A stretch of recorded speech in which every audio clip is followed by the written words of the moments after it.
Well, the museum went for this crazy exhibition because the opportunity arose when someone I'd never heard of in New York wrote to me, said how much he admired the museum's collection, said it was inspiring aspects of his work, a chap called Art Donovan.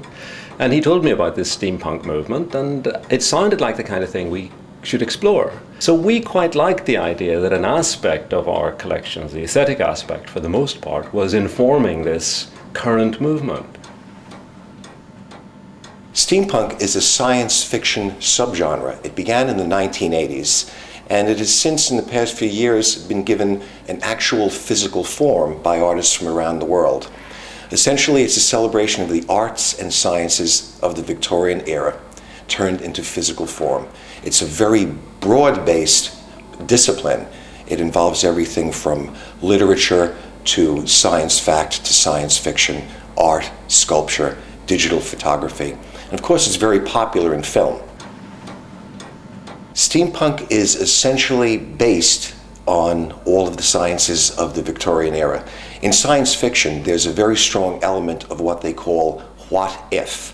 What if the Victorians had access to digital technology? What would it look like? It certainly wouldn't look like anything we'd see today. All of our digital devices wrapped in generic plastic. If the Victorians had access to all of our new technologies, it would be done in beautiful woods, brass, rivets, and there'd be an exposed mechanical element to all of the devices. We've collected steampunk artists who work exclusively in three-dimensional sculptural art. We've divided it into two categories. The practical artist producing devices that actually work as they originally should, but are styled in the steampunk style, and of course the fantasy artists who are doing sculptural devices based on all of the scientific devices from the 19th century. We've got a couple of us down our way as well, so. We've got a couple of us down our way as well, so. That's nice. We've got a couple of us down our way as well. We're actually the artists who made this bit here and a couple of the other pieces. This is our ornithoptic boarding device. If in case you want to jump from one airship to another, you charge up this little guy here with some steam. You've got 5 minutes, 3 minutes recommended, burst of energy to the wings.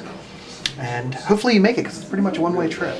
We have two of these. This is the E-Pod by Edison. And this is the T-Pod, because Tesla had to have his day on it. They are temporal insulation devices. So if you travel in time and you go back and you kill your own parents, nothing happens to you. Until you get back. Then you go, oh my God, my parents died. This way you are pulled out of the time stream as if you took a goldfish out of its tank, changed the tank, put the goldfish back in.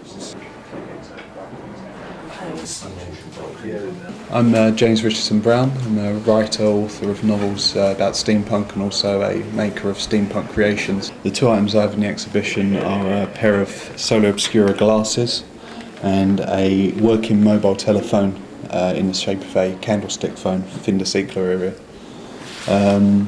Most of my inventions are created by characters in my book, which I then create using metal, clay, found objects, anything I can get hold of really.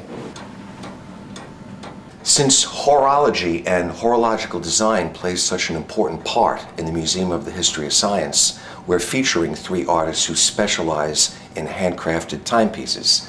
This artist here is Haruo Tsukichi from Japan, highly regarded around the world as a watch designer and a very, very large legend among steampunk enthusiasts.